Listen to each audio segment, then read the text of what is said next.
The Overcoat by Nikolai Vasilievich Gogol 1842. In the department of, but it is better not to mention the department. There is nothing more irritable than departments, regiments, courts of justice, and, in a word, every branch of public service.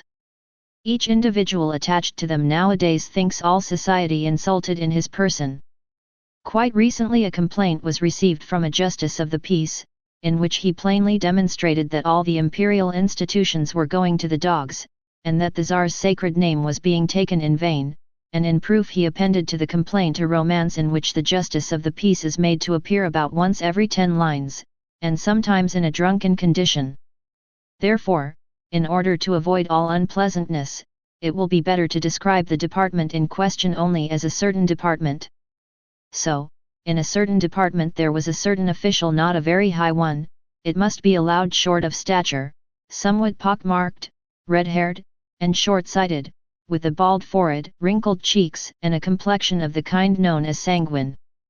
This St. Petersburg climate was responsible for this.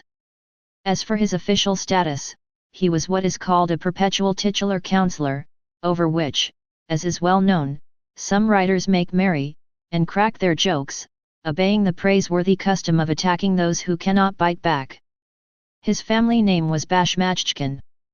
This name is evidently derived from Bashmak, shoe, but when, at what time, and in what manner, is not known. His father and grandfather, and all the Bashmachkins, always wore boots, which only had new heels 2 or 3 times a year. His name was Akaky Akakievitch. It may strike the reader as rather singular and far-fetched, but he may rest assured that it was by no means far-fetched, and that the circumstances were such that it would have been impossible to give him any other. This is how it came about. Akaky Akakievitch was born, if my memory fails me not, in the evening of the 23rd of March. His mother, the wife of a government official and a very fine woman, made all due arrangements for having the child baptized. She was lying on the bed opposite the door, on her right stood the godfather, Ivan Ivanovich Eroshkin, a most estimable man, who served as presiding officer of the Senate, while the godmother, Anna Semenovna Bielobrushkova, the wife of an officer of the quarter, and a woman of rare virtues. They offered the mother her choice of 3 names, Mokiya, Sasiya, or that the child should be called after the martyr Hosdazit. No, said the good woman, all those names are poor. In order to please her they opened the calendar to another place, 3 more names appeared, Triphili, Tula, and Varakasi. This is a judgment, said the old woman. What names? I truly never heard the like. Varada or Varuk might have been born, but not Triphili and Varakasi. They turned to another page and found Pavsakaki and Vaktazi. Now I see, said the old woman, that it is plainly fate. And since such is the case, it will be better to name him after his father. His father's name was Akaky, so let his sons be Akaky too. In this manner he became Akaky Akakievitch. They christened the child, whereat he wept and made a grimace, as though he foresaw that he was to be a titular councillor. In this manner did it all come about. We have mentioned it in order that the reader might see for himself that it was a case of necessity, and that it was utterly impossible to give him any other name. When and how he entered the department, and who appointed him, no one could remember. However much the directors and chiefs of all kinds were changed, he was always to be seen in the same place, the same attitude, the same occupation, so that it was afterwards affirmed that he had been born in undress uniform with a bald head. No respect was shown him in the department. The porter not only did not rise from his seat when he passed, but never even glanced at him, any more than if a fly had flown through the reception room. His superiors treated him in coolly despotic fashion. Some sub-chief would thrust a paper under his nose without so much as saying, "Copy," or "Here's a nice interesting affair," or anything else agreeable, as is customary amongst well-bred officials. And he took it, looking only at the paper and not observing who handed it to him, or whether he had the right to do so, simply took it, and set about copying it. The young officials laughed at and made fun of him, so far as their official wit permitted, told in his presence various stories concocted about him, and about his landlady, an old woman of 70, declared that she beat him, asked when the wedding was to be, and strewed bits of paper over his head, calling them snow. But Akaky Akakievitch answered not a word, any more than if there had been no one there besides himself. It even had no effect upon his work. Amid all these annoyances he never made a single mistake in a letter. But if the joking became wholly unbearable, as when they jogged his hand and prevented his attending to his work, he would exclaim, "Leave me alone!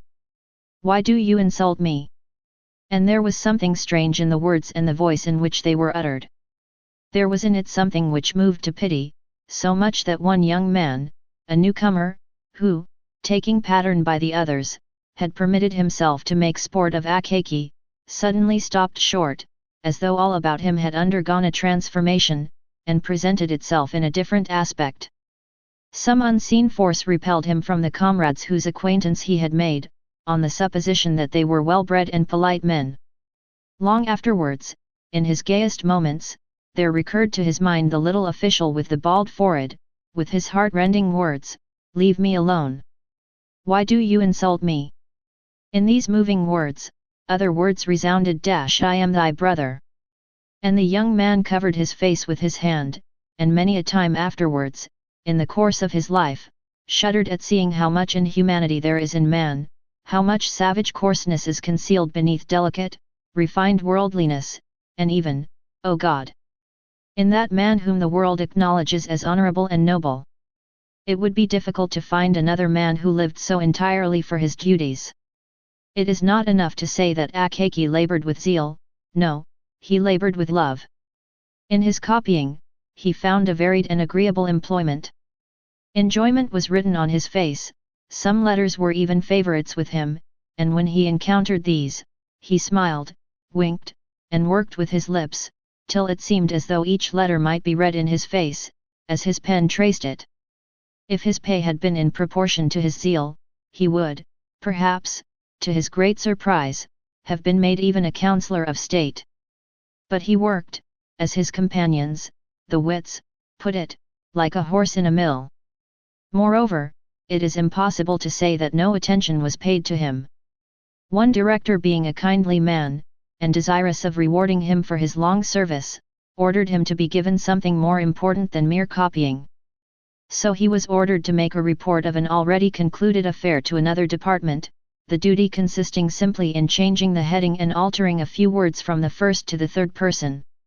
This caused him so much toil that he broke into a perspiration, rubbed his forehead, and finally said, "No, give me rather something to copy." After that they let him copy on forever. Outside this copying, it appeared that nothing existed for him. He gave no thought to his clothes. His undress uniform was not green, but a sort of rusty meal color. The collar was low, so that his neck, in spite of the fact that it was not long, seemed inordinately so as it emerged from it, like the necks of those plaster cats which wag their heads, and are carried about upon the heads of scores of image sellers. And something was always sticking to his uniform, either a bit of hay or some trifle. Moreover, he had a peculiar knack, as he walked along the street, of arriving beneath a window just as all sorts of rubbish were being flung out of it, hence he always bore about on his hat scraps of melon rinds and other such articles. Never once in his life did he give heed to what was going on every day in the street, while it is well known that his young brother officials train the range of their glances till they can see when anyone's trouser straps come undone upon the opposite sidewalk, which always brings a malicious smile to their faces. But Akaky Akakievitch saw in all things the clean, even strokes of his written lines, and only when a horse thrust his nose, from some unknown quarter, over his shoulder, and sent a whole gust of wind down his neck from his nostrils, did he observe that he was not in the middle of a page, but in the middle of the street. On reaching home, he sat down at once at the table, supped his cabbage soup up quickly, and swallowed a bit of beef with onions, never noticing their taste, and gulping down everything with flies and anything else which the Lord happened to send at the moment. His stomach filled, he rose from the table, and copied papers which he had brought home. If there happened to be none, he took copies for himself, for his own gratification, especially if the document was noteworthy, not on account of its style, but of its being addressed to some distinguished person. Even at the hour when the grey St. Petersburg sky had quite dispersed, and all the official world had eaten or dined, each as he could, in accordance with the salary he received and his own fancy, when all were resting from the departmental jar of pens, running to and fro from their own and other people's indispensable occupations, and from all the work that an uneasy man makes willingly for himself, rather than what is necessary, when officials hasten to dedicate to pleasure the time which is left to them, one bolder than the rest going to the theatre, another, into the street looking under all the bonnets, another wasting his evening in compliments to some pretty girl, the star of a small official circle, another, and this is the common case of all, visiting his comrades on the 4th or 3rd floor, in 2 small rooms with an anteroom or kitchen, and some pretensions to fashion, such as a lamp or some other trifle which has cost many a sacrifice of dinner or pleasure trip. In a word, at the hour when all officials disperse among the contracted quarters of their friends, to play whist, as they sip their tea from glasses with a kopek's worth of sugar, smoke long pipes, relate at times some bits of gossip which a Russian man can never, under any circumstances, refrain from, and, when there is nothing else to talk of, repeat eternal anecdotes about the commandant to whom they had sent word that the tails of the horses on the Falconet monument had been cut off, when all strive to divert themselves, Akakiy Akakievitch indulged in no kind of diversion. No one could ever say that he had seen him at any kind of evening party. Having written to his heart's content, he lay down to sleep, smiling at the thought of the coming day of what God might send him to copy on the morrow. Thus flowed on the peaceful life of the man, who, with a salary of 400 rubles, understood how to be content with his lot, and thus it would have continued to flow on, perhaps, to extreme old age, were it not that there are various ills strewn along the path of life for titular counsellors as well as for private, actual, court, and every other species of counsellor, even for those who never give any advice or take any themselves.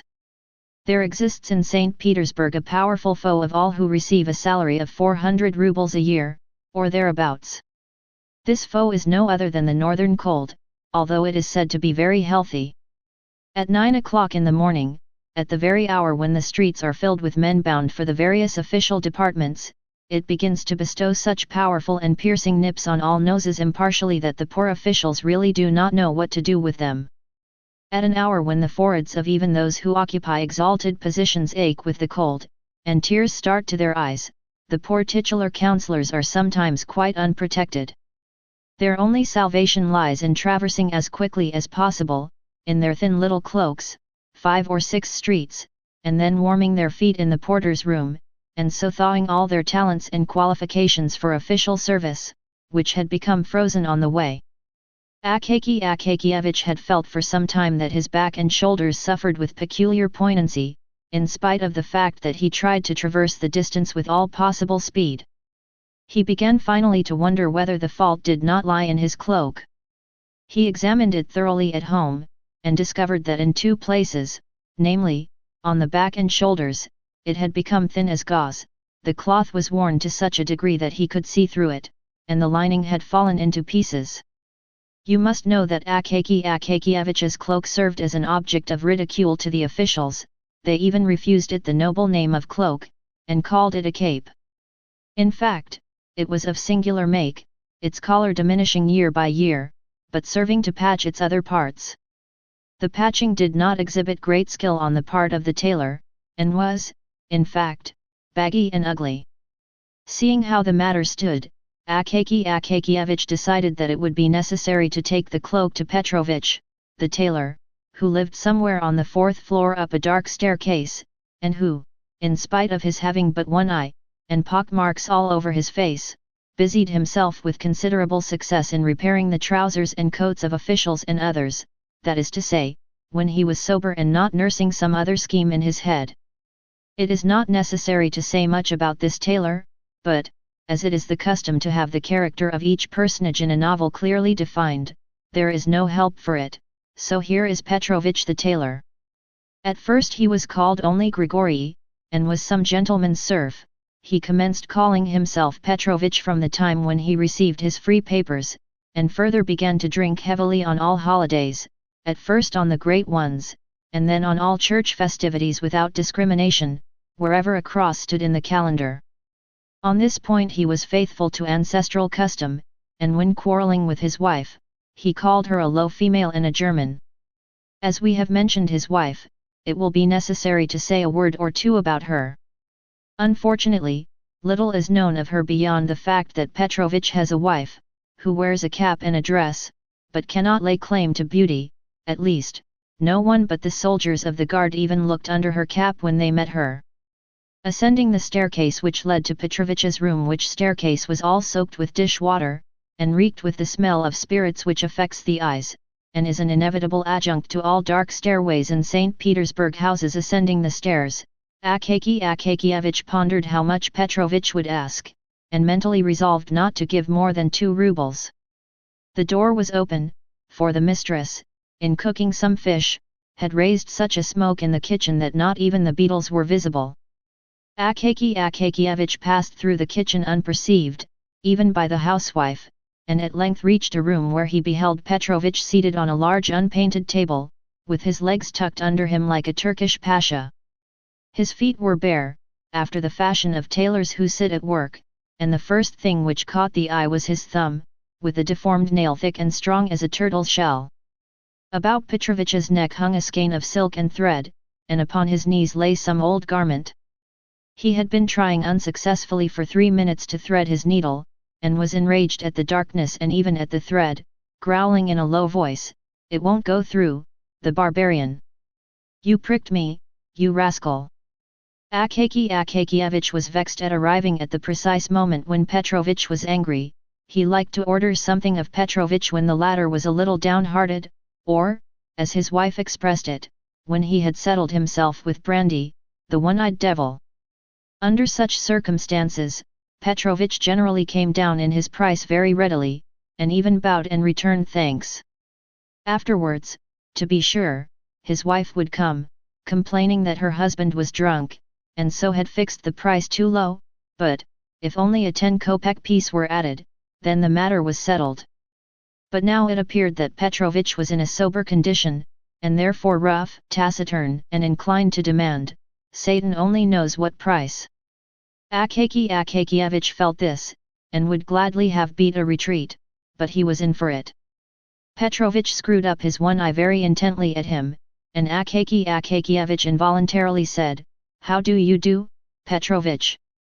"I wish you a good morning, sir," said Petrovich, squinting at Akaky Akakievich's hands, to see what sort of booty he had brought.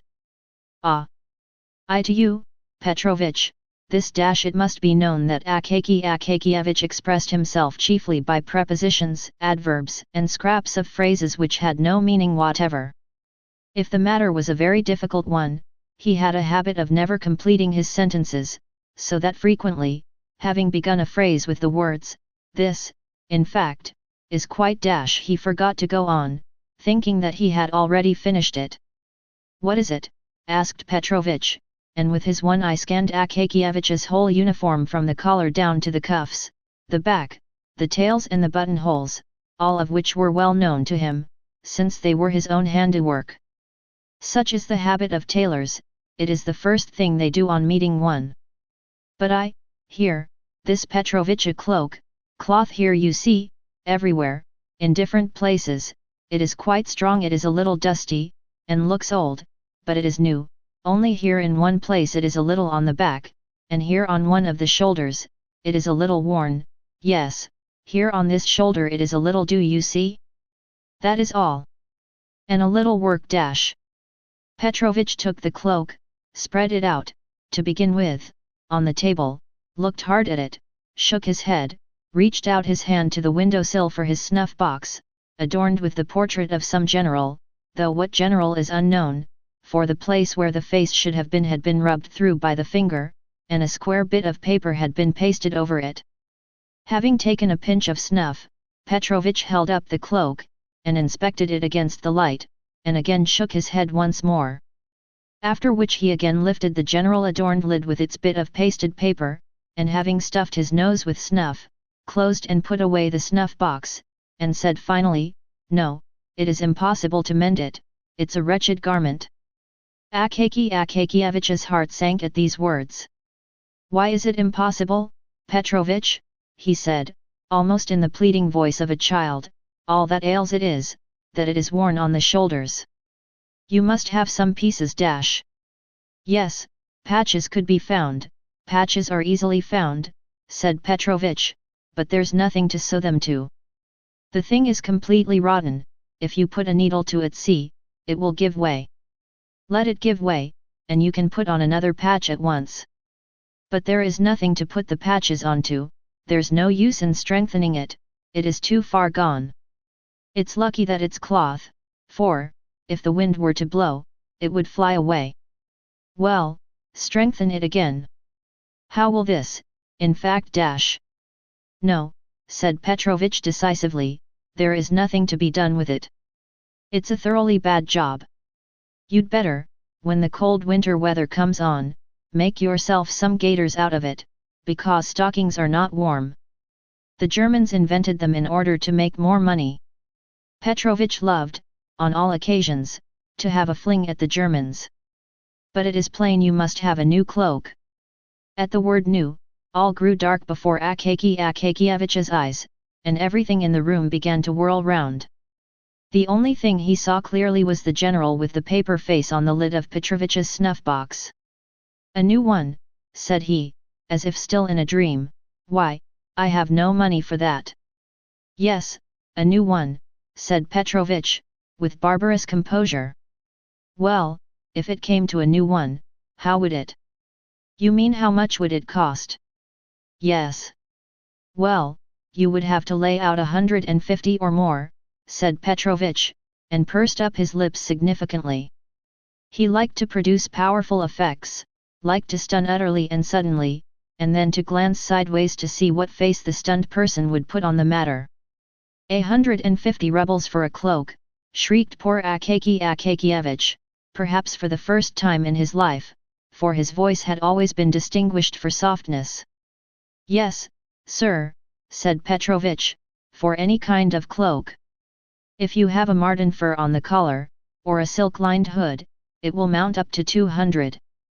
"Petrovich, please," said Akaky Akakievich in a beseeching tone, not hearing and not trying to hear Petrovich's words, and disregarding all his effects, "some repairs, in order that it may wear yet a little longer."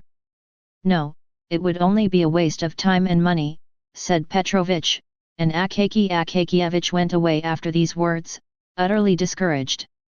But Petrovich stood for some time after his departure, with significantly compressed lips, and without betaking himself to his work, satisfied that he would not be dropped, and an artistic tailor employed. Akaky Akakievich went out into the street as if in a dream. "Such an affair," he said to himself, "I did not think it had come to dash," and then after a pause, he added, "Well, so it is. See what it has come to at last. And I never imagined that it was so." Then followed a long silence, after which he exclaimed, "Well, so it is.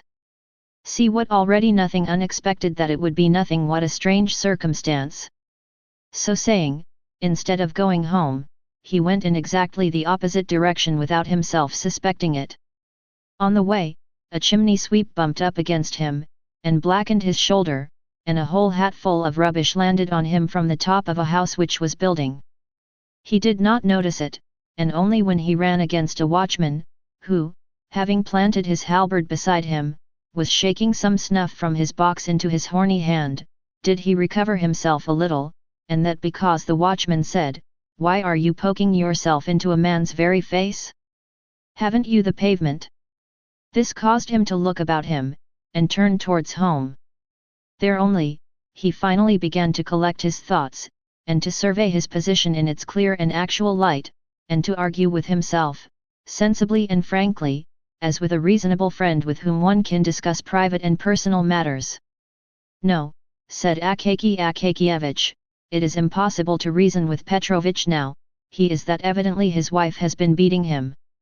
I'd better go to him on Sunday morning, after Saturday night he will be a little cross-eyed and sleepy, for he will want to get drunk, and his wife won't give him any money, and at such a time, a 10-kopeck piece in his hand he will become more fit to reason with, and then the cloak, and that thus argued Akaky Akakievitch with himself, regained his courage, and waited until the first Sunday, when, seeing from afar that Petrovich's wife had left the house, he went straight to him.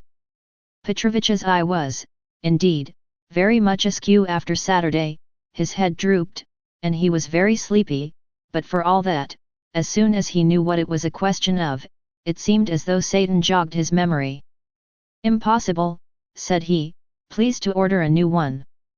Thereupon Akaky Akakievitch handed over the 10-kopeck piece. "Thank you, sir, I will drink your good health," said Petrovich, "but as for the cloak, don't trouble yourself about it, it is good for nothing. I will make you a capital new one, so let us settle about it now." Akaky Akakievitch was still for mending it, but Petrovich would not hear of it, and said, "I shall certainly have to make you a new one, and you may depend upon it that I shall do my best. It may even be, as the fashion goes, that the collar can be fastened by silver hooks under a flap." Then Akaky Akakievitch saw that it was impossible to get along without a new cloak, and his spirit sank utterly. How, in fact, was it to be done? Where was the money to come from? He might, to be sure, depend, in part, upon his present at Christmas, but that money had long been allotted beforehand. He must have some new trousers, and pay a debt of long standing to the shoemaker for putting new tops to his old boots, and he must order 3 shirts from the seamstress, and a couple of pieces of linen. In short, all his money must be spent, and even if the director should be so kind as to order him to receive 45 rubles instead of 40, or even 50, it would be a mere nothing, a mere drop in the ocean towards the funds necessary for a cloak, although he knew that Petrovich was often wrong-headed enough to blurt out some outrageous price, so that even his own wife could not refrain from exclaiming, "Have you lost your senses, you fool?" At one time he would not work at any price, and now it was quite likely that he had named a higher sum than the cloak would cost. But although he knew that Petrovich would undertake to make a cloak for 80 rubles, still, where was he to get the 80 rubles from? He might possibly manage half, yes, half might be procured, but where was the other half to come from? But the reader must first be told where the first half came from. Akaky Akakievitch had a habit of putting, for every ruble he spent, a groschen into a small box, fastened with a lock and key, and with a slit in the top for the reception of money. At the end of every half-year he counted over the heap of coppers, and changed it for silver. This he had done for a long time, and in the course of years, the sum had mounted up to over 40 rubles. Thus he had one half on hand, but where was he to find the other half? Where was he to get another 40 rubles from? Akaky Akakievitch thought, and decided that it would be necessary to curtail his ordinary expenses, for the space of 1 year at least, to dispense with tea in the evening, to burn no candles, and, if there was anything which he must do, to go into his landlady's room, and work by her light. When he went into the street, he must walk as lightly as he could, and as cautiously, upon the stones, almost upon tiptoe, in order not to wear his heels down in too short a time. He must give the laundress as little to wash as possible, and, in order not to wear out his clothes, he must take them off, as soon as he got home, and wear only his cotton dressing gown, which had been long and carefully saved. To tell the truth, it was a little hard for him at first to accustom himself to these deprivations, but he got used to them at length, after a fashion, and all went smoothly. He even got used to being hungry in the evening, but he made up for it by treating himself, so to say, in spirit, by bearing ever in mind the idea of his future cloak. From that time forth his existence seemed to become, in some way, fuller, as if he were married, or as if some other man lived in him, as if, in fact, he were not alone, and some pleasant friend had consented to travel along life's path with him, the friend being no other than the cloak, with thick wadding and a strong lining incapable of wearing out. He became more lively, and even his character grew firmer, like that of a man who has made up his mind, and set himself a goal. From his face and gait, doubt and indecision, all hesitating and wavering traits disappeared of themselves. Fire gleamed in his eyes, and occasionally the boldest and most daring ideas flitted through his mind. Why not, for instance, have marten fur on the collar? The thought of this almost made him absent-minded. Once, in copying a letter, he nearly made a mistake, so that he exclaimed almost aloud, "Ugh!" and crossed himself. Once, in the course of every month, he had a conference with Petrovich on the subject of the cloak, where it would be better to buy the cloth, and the color, and the price. He always returned home satisfied, though troubled, reflecting that the time would come at last when it could all be bought, and then the cloak made. The affair progressed more briskly than he had expected. Far beyond all his hopes, the director awarded neither 40 nor 45 rubles for Akaky Akakievich's share, but 60. Whether he suspected that Akaky Akakievitch needed a cloak, or whether it was merely chance, at all events, 20 extra rubles were by this means provided. This circumstance hastened matters. 2 or 3 months more of hunger and Akaky Akakievitch had accumulated about 80 rubles. His heart, generally so quiet, began to throb. On the first possible day, he went shopping in company with Petrovich. They bought some very good cloth, and at a reasonable rate too, for they had been considering the matter for 6 months, and rarely let a month pass without their visiting the shops to inquire prices. Petrovich himself said that no better cloth could be had. For lining, they selected a cotton stuff, but so firm and thick that Petrovich declared it to be better than silk, and even prettier and more glossy. They did not buy the marten fur, because it was, in fact, dear, but in its stead, they picked out the very best of catskin which could be found in the shop, and which might, indeed, be taken for marten at a distance.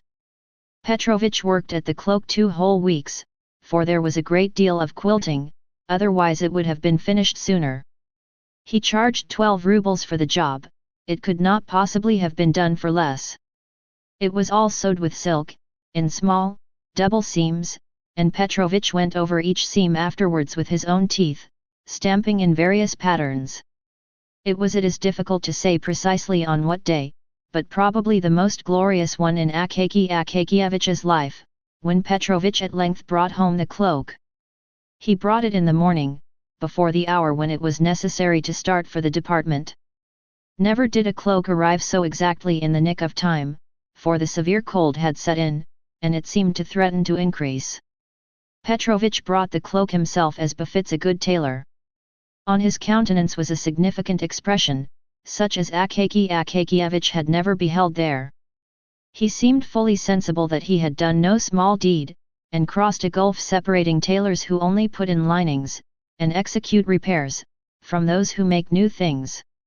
He took the cloak out of the pocket handkerchief in which he had brought it. The handkerchief was fresh from the laundress, and he put it in his pocket for use. Taking out the cloak, he gazed proudly at it, held it up with both hands, and flung it skillfully over the shoulders of Akaky Akakievitch. Then he pulled it and fitted it down behind with his hand, and he draped it around Akaky Akakievitch without buttoning it.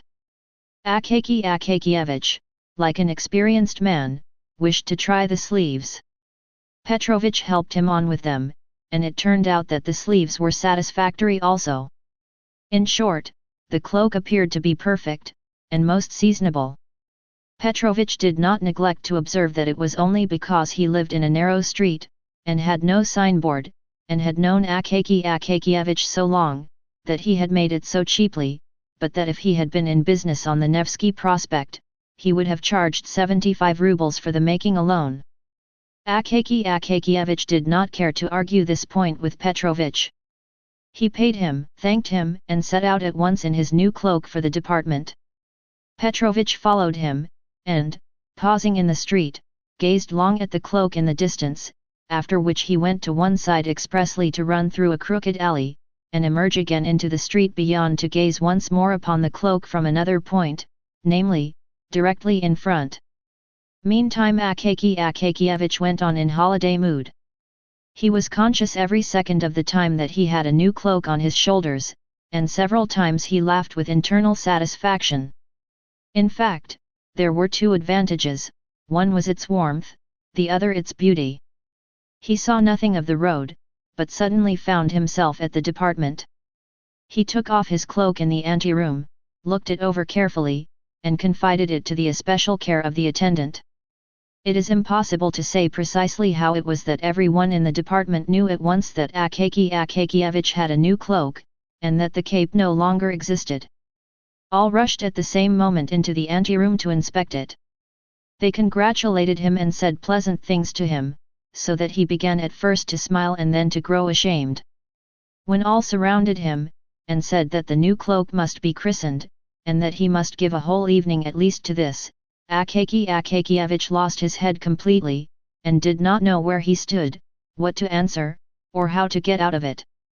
He stood blushing all over for several minutes, and was on the point of assuring them with great simplicity that it was not a new cloak, that it was so and so, that it was in fact the old cape.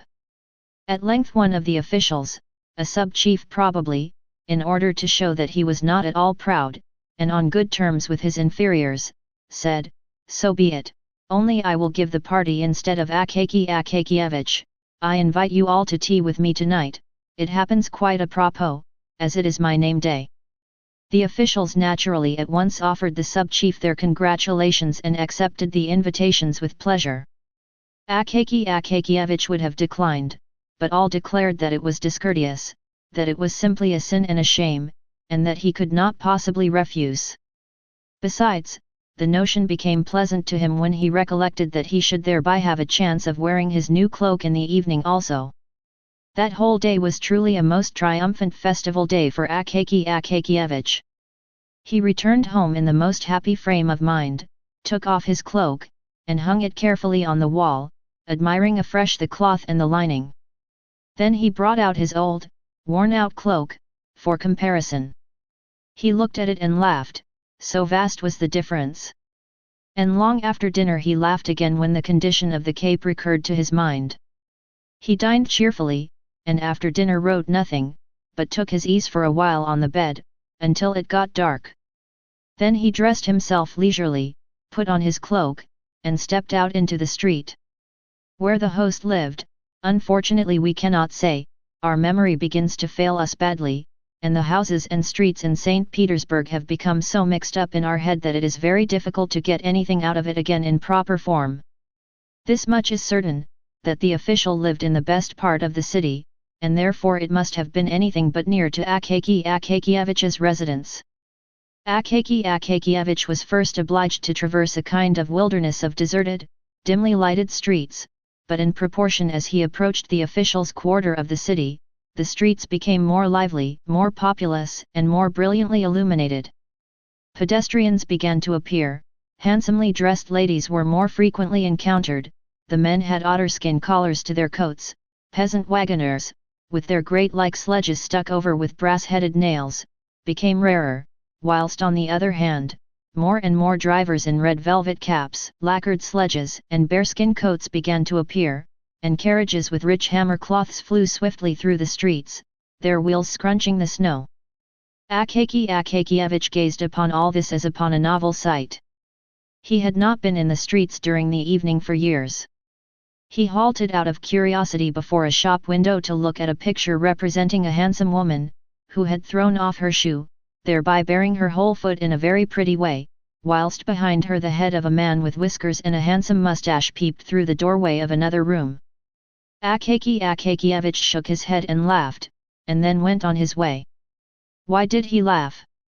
Either because he had met with a thing utterly unknown, but for which every one cherishes, nevertheless, some sort of feeling, or else he thought, like many officials, as follows: well, those French. What is to be said? If they do go in anything of that sort, why but possibly he did not think at all.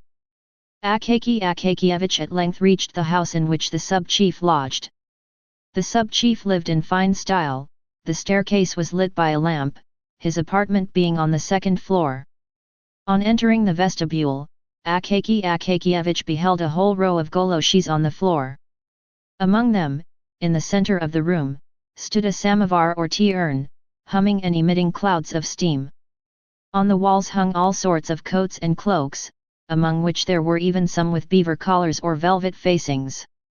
Beyond, the buzz of conversation was audible, and became clear and loud when the servant came out with a trayful of empty glasses, cream jugs, and sugar bowls. It was evident that the officials had arrived long before, and had already finished their first glass of tea. Akaky Akakievitch, having hung up his own cloak, entered the inner room. Before him all at once appeared lights, officials, pipes, and card tables, and he was bewildered by the sound of rapid conversation rising from all the tables, and the noise of moving chairs. He halted very awkwardly in the middle of the room, wondering what he ought to do. But they had seen him. They received him with a shout, and all thronged at once into the anteroom, and there took another look at his cloak. Akaky Akakievitch, although somewhat confused, was frank-hearted, and could not refrain from rejoicing when he saw how they praised his cloak. Then, of course, they all dropped him and his cloak, and returned, as was proper, to the tables set out for whist. All this, the noise, the talk, and the throng of people was rather overwhelming to Akaky Akakievitch. He simply did not know where he stood, or where to put his hands, his feet, and his whole body. Finally he sat down by the players, looked at the cards, gazed at the face of one and another, and after a while began to gape, and to feel that it was wearisome, the more so as the hour was already long past when he usually went to bed. He wanted to take leave of the host, but they would not let him go, saying that he must not fail to drink a glass of champagne in honor of his new garment. In the course of an hour, supper, consisting of vegetable salad, cold veal, pastry, confectioner's pies, and champagne, was served. They made Akaky Akakievitch drink 2 glasses of champagne, after which he felt things grow livelier. Still, he could not forget that it was 12 o'clock, and that he should have been at home long ago.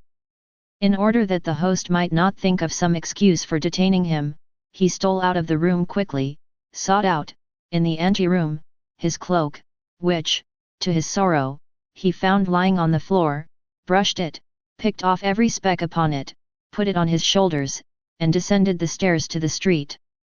In the street all was still bright.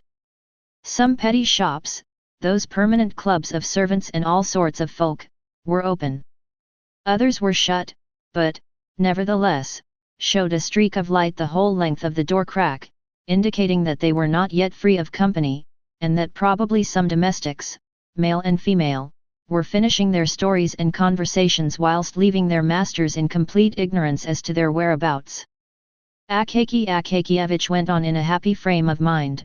He even started to run, without knowing why, after some lady, who flew past like a flash of lightning.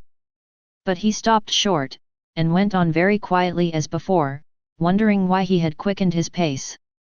Soon there spread before him those deserted streets, which are not cheerful in the daytime, to say nothing of the evening. Now they were even more dim and lonely, the lanterns began to grow rarer, oil, evidently, had been less liberally supplied. Then came wooden houses and fences, not a soul anywhere, only the snow sparkled in the streets, and mournfully veiled the low-roofed cabins with their closed shutters. He approached the spot where the street crossed a vast square with houses barely visible on its farther side, a square which seemed a fearful desert. Afar, a tiny spark glimmered from some watchman's box, which seemed to stand on the edge of the world. Akaky Akakievitch's cheerfulness diminished at this point in a marked degree. He entered the square, not without an involuntary sensation of fear, as though his heart warned him of some evil. He glanced back and on both sides, it was like a sea about him. No, it is better not to look, he thought, and went on, closing his eyes. When he opened them, to see whether he was near the end of the square, he suddenly beheld, standing just before his very nose, some bearded individuals of precisely what sort he could not make out. All grew dark before his eyes, and his heart throbbed. "But, of course, the cloak is mine," said one of them in a loud voice, seizing hold of his collar. Akaky Akakievitch was about to shout "Watch, when the second man thrust a fist, about the size of a man's head, into his mouth, muttering, "Now scream." Akaky Akakievitch felt them strip off his cloak and give him a push with a knee. He fell headlong upon the snow, and felt no more. In a few minutes he recovered consciousness and rose to his feet, but no one was there. He felt that it was cold in the square, and that his cloak was gone. He began to shout, but his voice did not appear to reach to the outskirts of the square. In despair, but without ceasing to shout, he started at a run across the square, straight towards the watch box, beside which stood the watchman, leaning on his halberd, and apparently curious to know what kind of a customer was running towards him and shouting. Akaky Akakievitch ran up to him, and began in a sobbing voice to shout that he was asleep, and attended to nothing, and did not see when a man was robbed. The watchman replied that he had seen two men stop him in the middle of the square, but supposed that they were friends of his, and that, instead of scolding vainly, he had better go to the police on the morrow, so that they might make a search for whoever had stolen the cloak. Akaky Akakievitch ran home in complete disorder, his hair, which grew very thinly upon his temples and the back of his head, wholly disordered, his body, arms and legs covered with snow.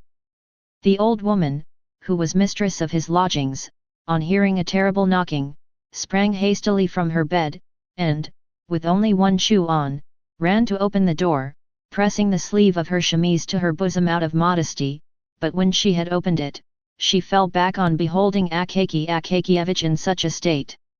When he told her about the affair, she clasped her hands, and said that he must go straight to the district chief of police, for his subordinate would turn up his nose, promise well, and drop the matter there. The very best thing to do, therefore, would be to go to the district chief, whom she knew, because Finnish Anna, her former cook, was now nurse at his house. She often saw him passing the house, and he was at church every Sunday, praying, but at the same time gazing cheerfully at everybody, so that he must be a good man, judging from all appearances. Having listened to this opinion, Akaky Akakievitch betook himself sadly to his room, and how he spent the night there anyone who can put himself in another's place may readily imagine. Early in the morning, he presented himself at the district chief's, but was told that this official was asleep. He went again at 10 and was again informed that he was asleep, at 11, and they said, "The superintendent is not at home, at dinner time," and the clerks in the anteroom would not admit him on any terms, and insisted upon knowing his business. So that at last, for once in his life, Akaky Akakievitch felt an inclination to show some spirit, and said curtly that he must see the chief in person, that they ought not to presume to refuse him entrance, that he came from the Department of Justice, and that when he complained of them, they would see. The clerks dared make no reply to this, and one of them went to call the chief, who listened to the strange story of the theft of the coat. Instead of directing his attention to the principal points of the matter, he began to question Akaky Akakievitch. Why was he going home so late? Was he in the habit of doing so, or had he been to some disorderly house? So that Akaky Akakievitch got thoroughly confused, and left him without knowing whether the affair of his cloak was in proper train or not. All that day, for the first time in his life, he never went near the department. The next day he made his appearance, very pale, and in his old cape, which had become even more shabby. The news of the robbery of the cloak touched many, although there were some officials present who never lost an opportunity, even such a one as the present, of ridiculing Akaky Akakievitch. They decided to make a collection for him on the spot, but the officials had already spent a great deal in subscribing for the director's portrait, and for some book, at the suggestion of the head of that division, who was a friend of the author, and so the sum was trifling. One of them, moved by pity, resolved to help Akaky Akakievitch with some good advice at least, and told him that he ought not to go to the police, for although it might happen that a police officer, wishing to win the approval of his superiors, might hunt up the cloak by some means, still his cloak would remain in the possession of the police if he did not offer a legal proof that it belonged to him. The best thing for him, therefore, would be to apply to a certain prominent personage, since this prominent personage, by entering into relations with the proper persons, could greatly expedite the matter. As there was nothing else to be done, Akaky Akakievitch decided to go to the prominent personage. What was the exact official position of the prominent personage remains unknown to this day. The reader must know that the prominent personage had but recently become a prominent personage, having up to that time been only an insignificant person. Moreover, his present position was not considered prominent in comparison with others, still more so. But there is always a circle of people to whom what is insignificant in the eyes of others is important enough. Moreover, he strove to increase his importance by sundry devices. For instance, he managed to have the inferior officials meet him on the staircase when he entered upon his service. No one was to presume to come directly to him, but the strictest etiquette must be observed. The collegiate recorder must make a report to the government secretary, the government secretary to the titular councillor, or whatever other man was proper, and all business must come before him in this manner. In Holy Russia all is thus contaminated with the love of imitation. Every man imitates and copies his superior. They even say that a certain titular councillor, when promoted to the head of some small separate room, immediately partitioned off a private room for himself, called it the audience chamber, and posted at the door a lackey with red collar and braid, who grasped the handle of the door and opened to all comers, though the audience chamber could hardly hold an ordinary writing table. The manners and customs of the prominent personage were grand and imposing, but rather exaggerated. The main foundation of his system was strictness. Strictness, strictness, and always strictness, he generally said, and at the last word he looked significantly into the face of the person to whom he spoke. But there was no necessity for this, for the half-score of subordinates who formed the entire force of the office were properly afraid. On catching sight of him afar off they left their work and waited, drawn up in line, until he had passed through the room. His ordinary converse with his inferiors smacked of sternness, and consisted chiefly of three phrases: "How dare you? Do you know whom you are speaking to? Do you realize who stands before you?" Otherwise he was a very kind-hearted man, good to his comrades, and ready to oblige, but the rank of general threw him completely off his balance. On receiving any one of that rank, he became confused, lost his way, as it were, and never knew what to do. If he chanced to be amongst his equals he was still a very nice kind of man, a very good fellow in many respects, and not stupid, but the very moment that he found himself in the society of people but one rank lower than himself he became silent, and his situation aroused sympathy, the more so as he felt himself that he might have been making an incomparably better use of his time. In his eyes there was sometimes visible a desire to join some interesting conversation or group, but he was kept back by the thought, would it not be a very great condescension on his part? Would it not be familiar? And would he not thereby lose his importance? And in consequence of such reflections he always remained in the same dumb state, uttering from time to time a few monosyllabic sounds, and thereby earning the name of the most wearisome of men. To this prominent personage Akaky Akakievitch presented himself, and this at the most unfavourable time for himself though opportune for the prominent personage.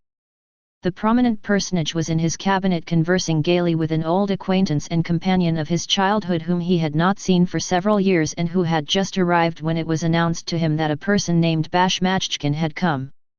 He asked abruptly, "Who is he?"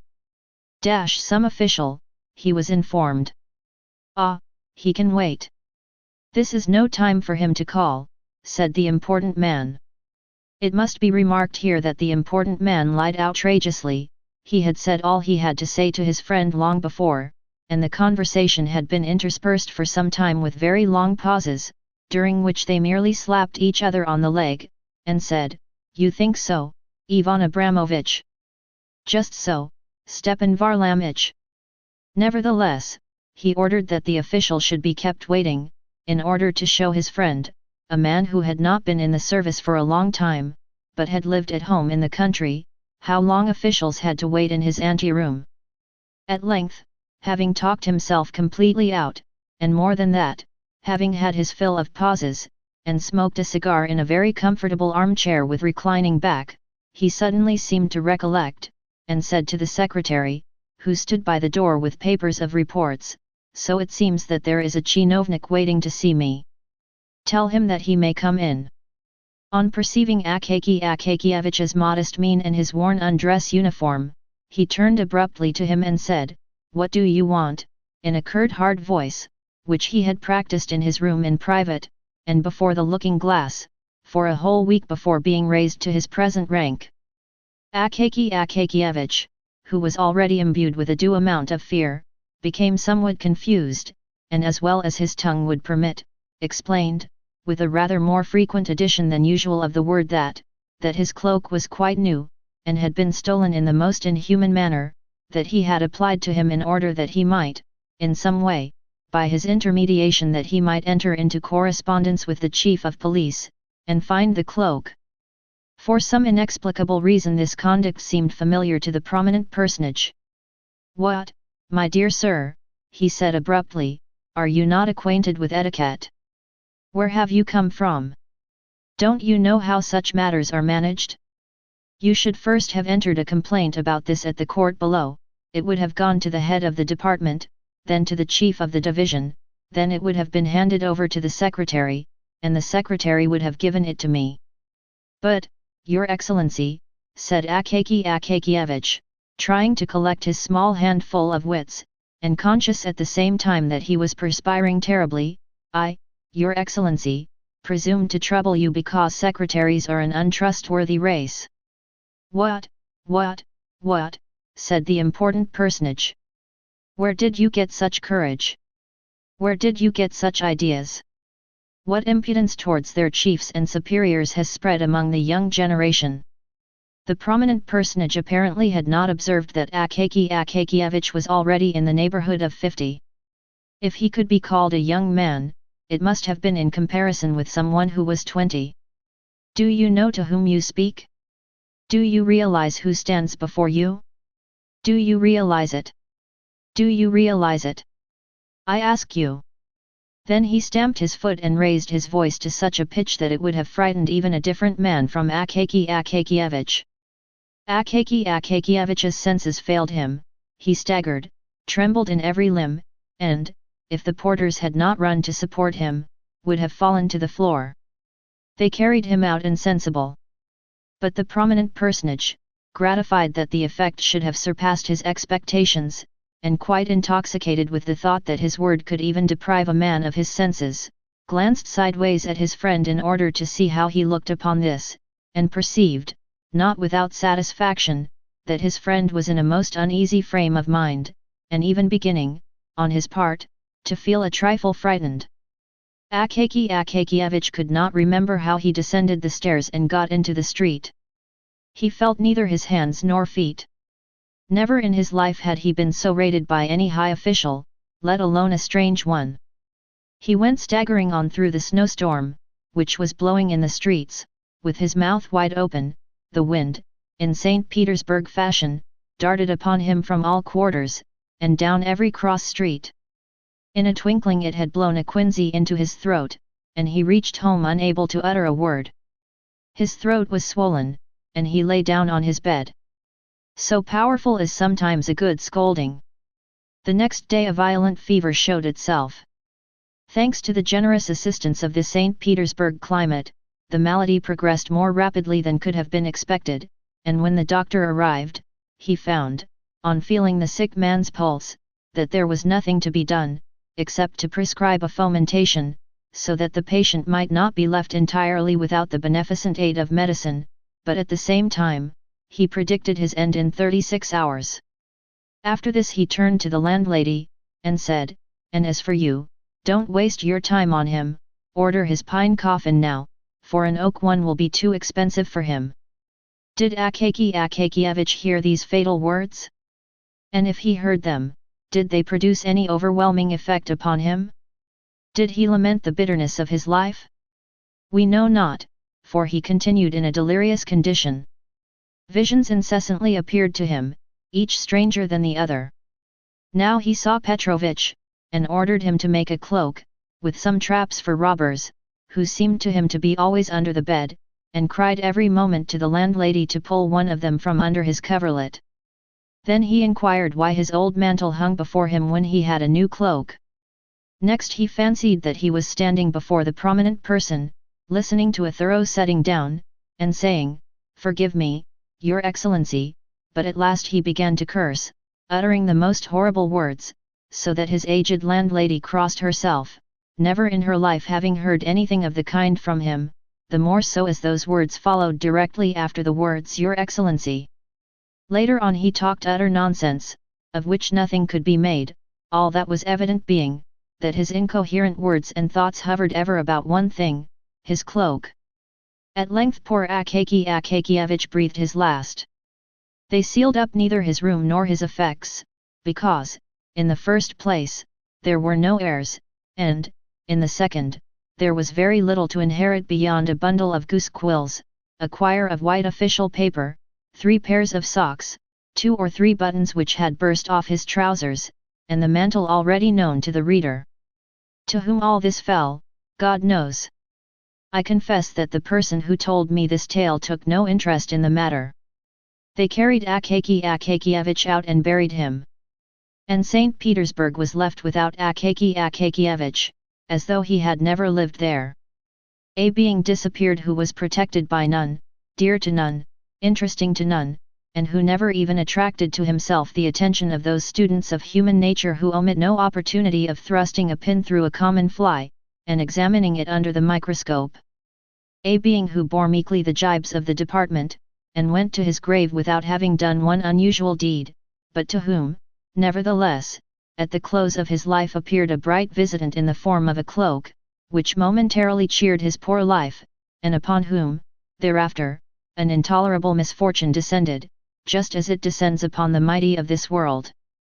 Several days after his death, the porter was sent from the department to his lodgings, with an order for him to present himself there immediately, the chief commanding it. But the porter had to return unsuccessful, with the answer that he could not come, and to the question, why, replied, "Well, because he is dead. He was buried 4 days ago." In this manner did they hear of Akaky Akakievitch's death at the department, and the next day a new official sat in his place, with a handwriting by no means so upright, but more inclined and slanting.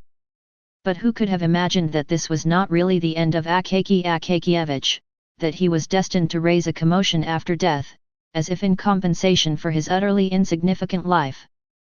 But so it happened, and our poor story unexpectedly gains a fantastic ending.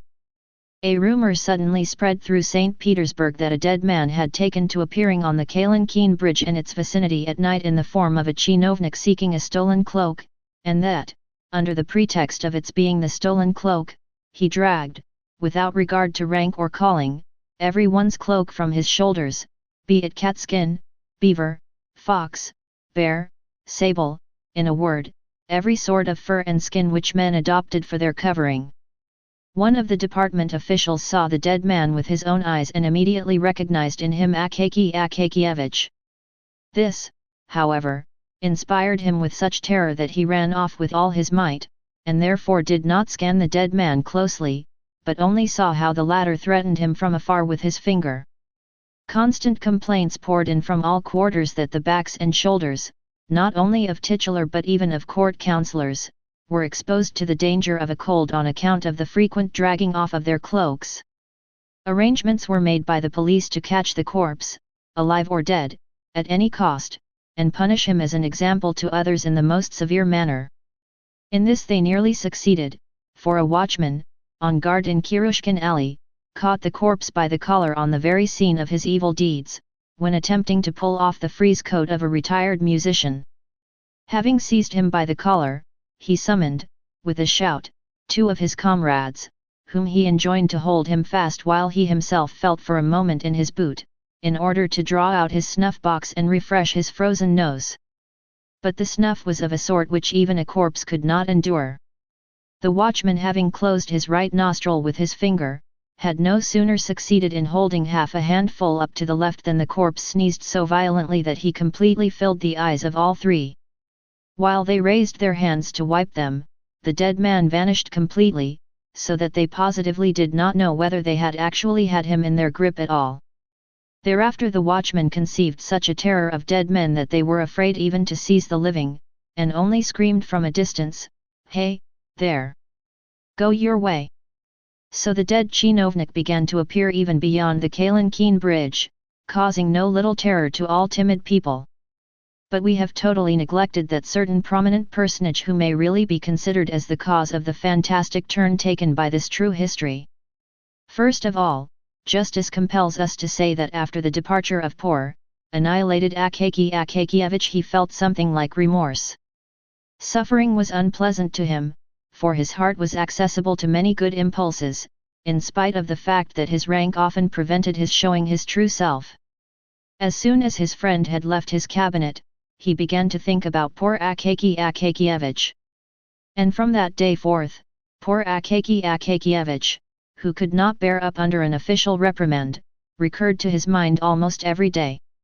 The thought troubled him to such an extent that a week later he even resolved to send an official to him, to learn whether he really could assist him, and when it was reported to him that Akaky Akakievitch had died suddenly of fever, he was startled, hearkened to the reproaches of his conscience, and was out of sorts for the whole day.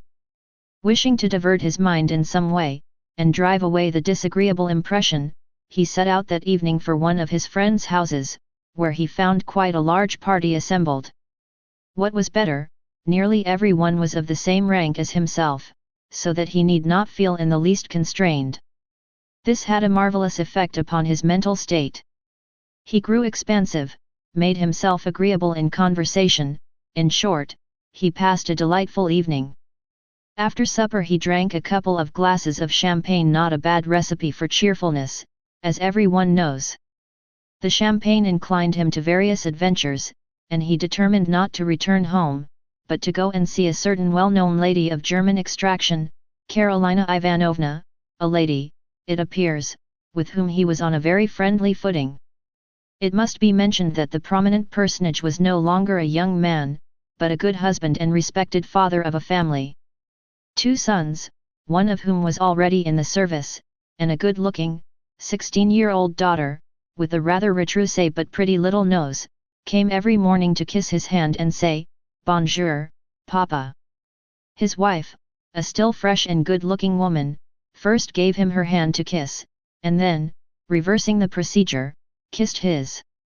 But the prominent personage, though perfectly satisfied in his domestic relations, considered it stylish to have a friend in another quarter of the city. This friend was scarcely prettier or younger than his wife, but there are such puzzles in the world, and it is not our place to judge them.